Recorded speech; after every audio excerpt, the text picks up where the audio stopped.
JoshCast, dun, dun, dun, dun, no, it's the podcast that should be canceled, dun, dun, dun, dun, no, but it's still on, dun, dun, dun, dun, no, and it will probably be embarrassing 10 years from now, dun, dun, dun, dun, no, if and when someone comes across it, dun, dun, dun, dun, dun, dun, and goes up to me, dun, dun, dun, dun, dun, and says, I listened to JoshCast, dun, dun, dun, and it was weird, dun, dun, dun, dun, dun, dun, dun, dun, JoshCast. All right, so I went to a Comic-Con, the Long Beach Comic Expo, yesterday, and I was in. I don't like crowds, which I think is a problem when I'm a human being. I don't like crowds. I like this crowd more than other crowds because they're dressed like interesting people. You know, it's nice to see Goku there or Gohan. I think it was he was Super Saiyan. That's all I know. You can tell he was Super Saiyan because his hair turns blonde. That's when the Saiyan becomes a Super Saiyan, his hair turns blonde. It's very disturbing. And just kind of, is that fair to brunette-haired people? I think why couldn't it just be more brunette? Why blonde, of all things? Nothing against blonde people either, but as a brunette person, I'm jealous of blonde people because they say blondes have more fun, and I don't. So I went there and saw a lot of people with fake weapons. That was fun. There was a sign. It was a picture of a defense building that had been built in Long Beach several years ago. And the sign on the defense building said, "The Arsenal of Democracy."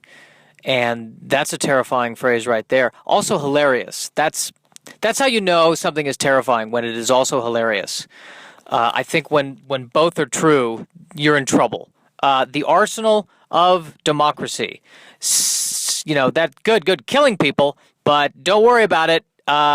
We all voted to kill you. That's democracy at its finest. I live in Burbank, but I drove to Long Beach, and here's my fear. My fear is I'm going to meet a woman, and we're going to hit it off, and it's going to be great. And we realize we're soulmates. And then I ask her, where do you live? And she says, the West Side. Oh. And I have to decide, do I love this person more than I hate the 405 freeway? And that's a tough one. That really is a tough one.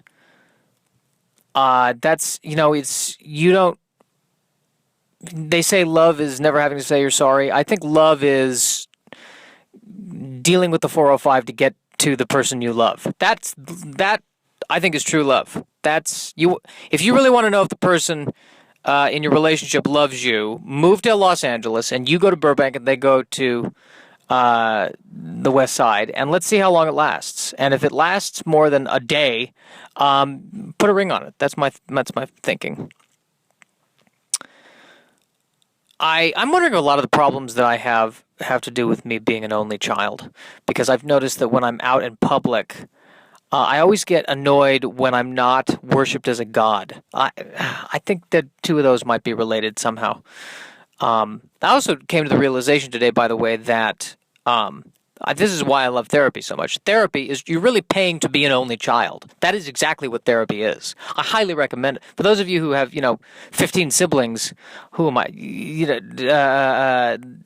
Therapy. That's it. I mean, for 1 hour, you were the center of attention.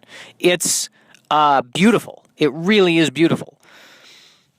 The only I think the big drawback to being an only child is that I hate that other people also exist. That's the big problem for me.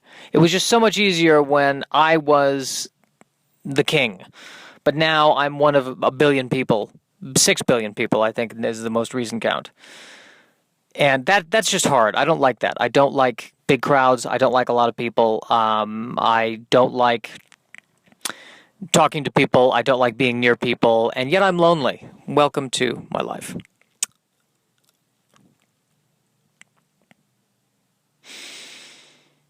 I work in an office, and we're all killing each other slowly with sugar. That's what's happening. Every day, one of us brings in something related to sugar, and the rest of us eat it.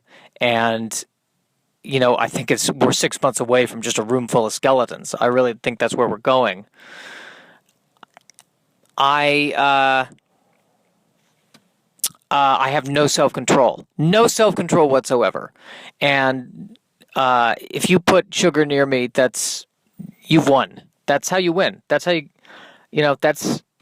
that's how you defeat me. Well, there's multiple ways to defeat me. Really, just blowing in my direction, that will defeat me too. But I feel, and I feel dumb complaining if I ever complain about having a job. I feel bad complaining about it because I work at a desk all day. I sit and I look at a computer and I worry. That's what I'm paid to do.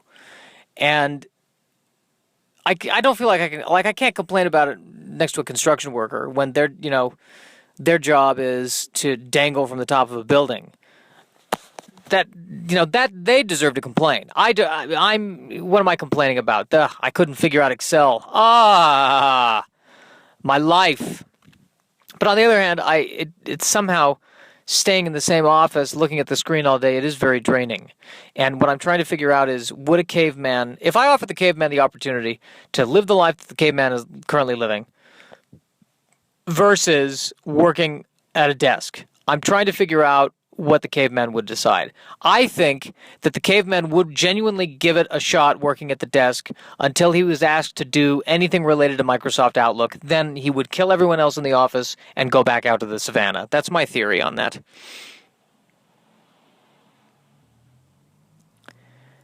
I love Wikipedia. I really do. Everything's on Wikipedia. I'm pulling up right now an article about the Thundercats on Wikipedia, and I want to go over this. I want to make sure that this is preserved in posterity, because this is where the human race is at. Writing encyclopedia articles about Thundercats. Do we need an encyclopedia article about Thundercats? Yes, we do. So Thundercats is an American animated television series that was produced by Rankin Bass Animated Entertainment and Leisure Concepts, debuting in 1985 based on characters created by Tobin Ted Wolfe. The series, for which Leonard Starr was the head writer, follows the adventure of a group of cat-like humanoid aliens. How is that not a perfect show? That's what I ask you, right? The cat-like humanoid aliens. What more do you want? Cats and... but they're humanoid, but they're also alien. It's just, God, it's perfection. Let's see. Let's go to the plot. Let's see how they describe the plot. Thundercats follows the adventures of the eponymous team of heroes. I love that they use the word eponymous right there. That's great. Let's lift this thing up to the artistic jewel that it is. Cat-like humanoid aliens on a planet called Third Earth. The series plot begins with the dying planet Thundera, and they're so nice that they actually spell it out how it should be pronounced. Thundera, just in case you're about to present the story of the Thundercats to a board and you want to make sure that you pronounce it properly for the one other person who's maybe 30 to 35 years old who gets the reference.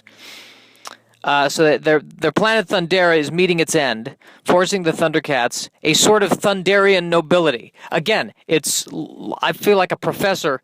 I feel like the way this is written, it feels to me like a college professor who spent his entire life studying anthropology was asked, "Hey, analyze Thundercats for us and write up something about it." And he sat down and he did it. And he hopefully he had fun. Hopefully. So forcing the Thundercats, a sort of Thunderian nobility, to flee their homeworld. The fleet is attacked by the Thunderians' enemies, the mutants of Plundar. Great name for a planet. Do you think they came up with the planet name before or after they decided they wanted to plunder? That's a great... we should do that as human beings. We should call our planet, what we really are. The planet screw over. I think that would be, except that one has less of a pun. It's a little bit more overt. We're from the planet screw you over. We're from the planet take your culture away from you and destroy you, but keep the names of your cities. That's the planet we're from. Let's see. Okay, so Plundar, and the mutants destroy most of the starships in the Thunder Fleet, put in quotation marks, the Thunder Fleet, put in quotation marks as if to say, remember, we're not the ones who came up with this idea, we're just reporting.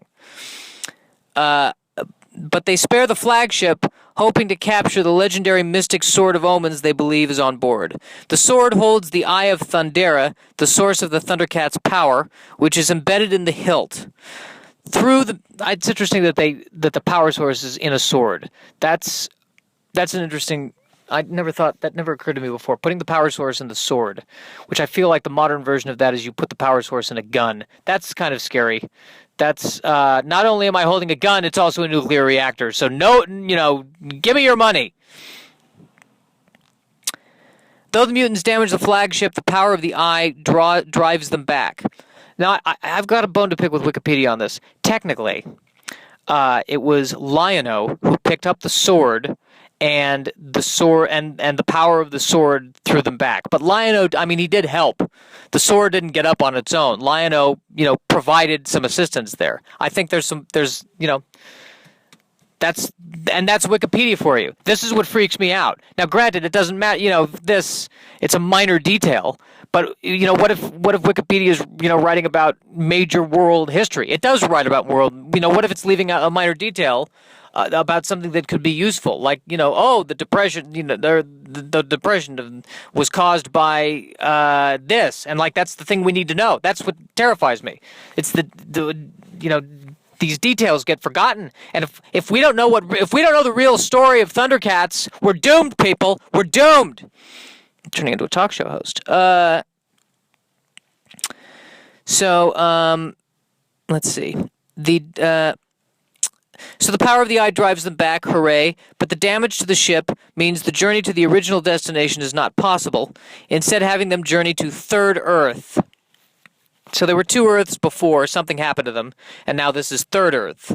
Third Earth, we don't give up. Third Earth. Third time's a charm. Third Earth. Which will take much longer than they had anticipated. The eldest of the Thundercats, Jaga, volunteers to pilot the ship while the others sleep in capsules. Because when you're on a long journey and you need someone to fly the ship, pick the oldest and the most feeble. That's fine. And no one said, hey, wait, maybe a younger person could fly it. No. Get the guy who's dead in 5 seconds anyway. We'll be fine. We're asleep. It doesn't count if you're asleep. However, he dies of old age in the process, but not before ensuring that they will reach their destination safely. So it was perfect timing. The flagship contains the young lord of the Thundercats, Lion-O, and that's his name, Lion-O. Very unique name. He's a Lion-O. Very unique. I like that. I want to name my child Human-O.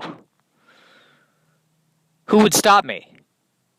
Other than any member of the, probably whoever the mother is, but Human-O.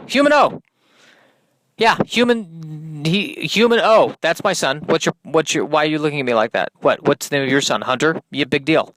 Mine is Human-O. So, as well as the Thundercats, so Lion-O is on board, as well as Cheetara, Panthro, Tigra, Wily Kit, and Wily Cat, and Snarf. Then you can tell that Snarf is the comic relief because his name is Snarf. That's how it works in this universe. When the Thundercats awake from the suspended animation on Third Earth after 10 galacto years, Stephen Hawking, I think, came up with that one, Lion-O discovers that his suspension capsule has slowed rather than stopped his aging, and he has now become essentially a child in the body of an adult. And then, in parentheses, he has thus grown in size without actually growing up, and has missed out on the first-hand life experiences which confer maturity. Somebody who was way too smart is writing an article about Thundercats. I just want to point this out. What we have here is probably a genius who was asked to deconstruct Thundercats. on the one level, I think that's terrifying. He should be deconstructing other things that are more important. But on the other level, Thundercats is pretty friggin' awesome. So, good for him. So, Lion-O is basically a child in an adult's body, and after he finds this out, he goes and he works at a toy company, and he develops a relationship with one of the female executives of the toy company, and he brings in his best friend, who's still a kid. Oh, I'm sorry, that was the plot of Big. I'm sorry. Scratch that last part. So, together, the Thundercats and the friendly natives of Third Earth construct the Cat's Lair, their new home and headquarters. But before long, the mutants have tracked them down to Third Earth. The intrusion of these two alien races upon the world does not go unnoticed, however, as a demonic, mummified sorcerer calling himself Mum-Ra recruits the mutants to aid him in his campaign to acquire the Eye of Thundera and destroy the Thundercats so that his evil may continue to hold sway over Third Earth. So he wants... I think he already had full sway over Third Earth. Then the Thundercats arrive, and he wants the Eye of Thundera so that he can continue to hold sway over Third Earth. From what I can tell, he didn't... Here's the thing about Mumra that I find fascinating. I don't think he was doing anything before the Thundercats arrived. I think he was literally sleeping. He was doing nothing, and he had dominant. He was sleeping, and then the Thundercats arrived, and he went, "Well, no, we gotta kill these guys so I can go back to sleeping." He's an old man who wants cats off his lawn. I can kind of relate to that now that I think about it. Yes.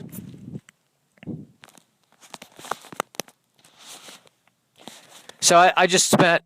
Here's the thing. Here's what I find fascinating. If you are still listening to this, I've spent the better part of 15 minutes describing the Thundercats to you. And as useless as the Wikipedia article on the Thundercats is, I believe that this podcast, where I'm reading the Wikipedia article on Thundercats, is even more useless.